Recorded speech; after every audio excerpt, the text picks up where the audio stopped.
Hello and welcome to part 2 of ibisPaint X tricks and features that you probably didn't know about. Today I will be showing you 5 more obscure ibisPaint features that I hope you'll enjoy.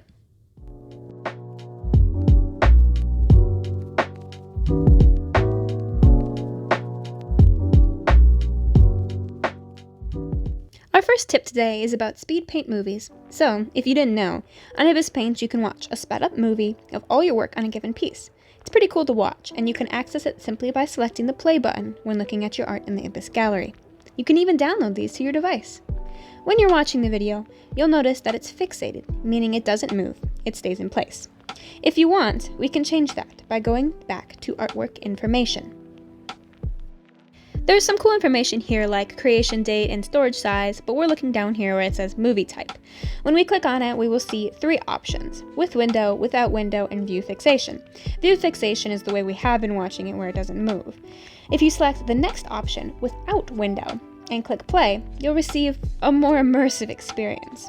The video will actually show you your POV as the artist as you zoomed in and drew all the details. It'll even show the ruler and symmetry tool.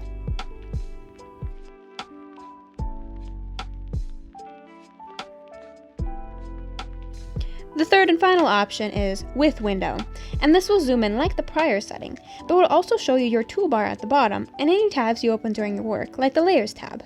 This can be pretty fun to watch, but fair warning, these 2 versions of speed painting can make you kinda dizzy to watch, especially if you zoom in while drawing as much as I do.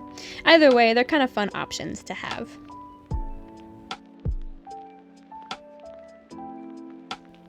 Tip number 2 is about the free filters on ibisPaint. There's a lot of them, but the specific one I will be highlighting today is Concentric Gradation. I recommend that before you do anything in the Filter tab, that you use the Add Layer from Canvas function. Now, go to Filter, and under the Draw tab, you will find Concentric Gradation. Concentric Gradation is like adding a gradient overlay to your drawing, and it can make your colors more dynamic. Down here, we can find all sorts of color combinations for whatever vibe you're going for. Maybe you're going for trippy gay vibes. Who am I to judge?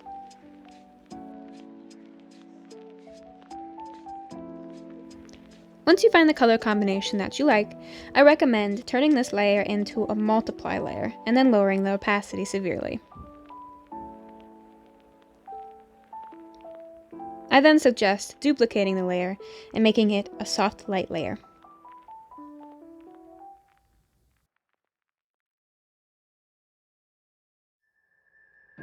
Adjust the opacity as needed. I do think that this hack is more of a personal preferences hack if you actually like the way it looks. I know some people probably wouldn't think that this looks good in their style, but I do think that it makes the colors more vibrant. You can totally tell the difference between using this trick and not using this trick.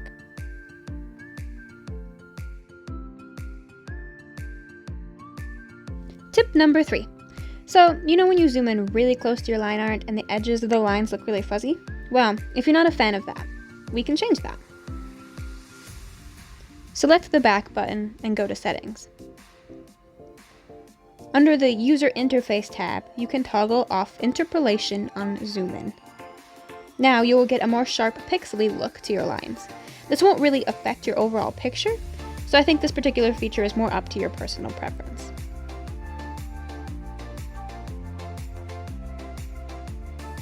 Tip numero 4. Are you getting frustrated with shaky lines, especially when making your line art?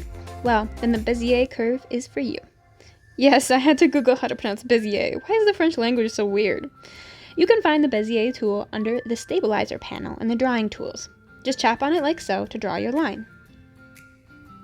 I will say that I feel like if you want to perfect this tool, you actually are going to have to practice at it quite a bit.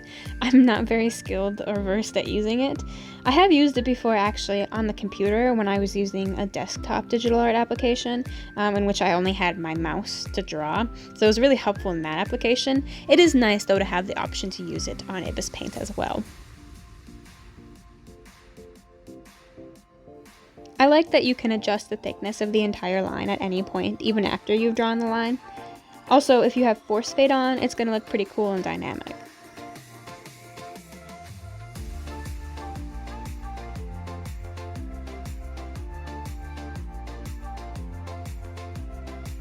Don't forget that you can use the Bézier Curve tool with any type of brush, not just a regular dipped pen.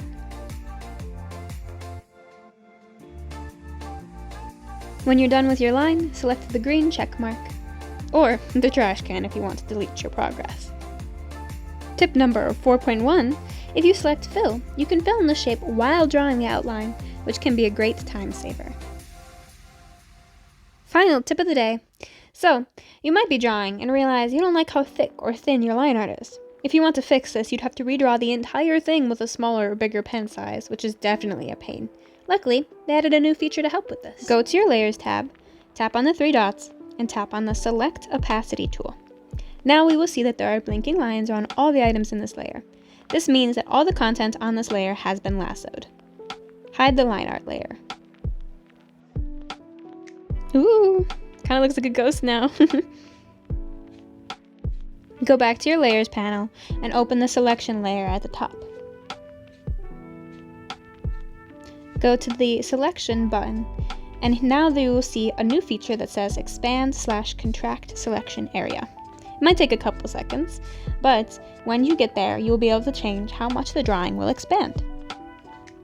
Once you have figured out what you want, make a new layer and fill the lassoed area in.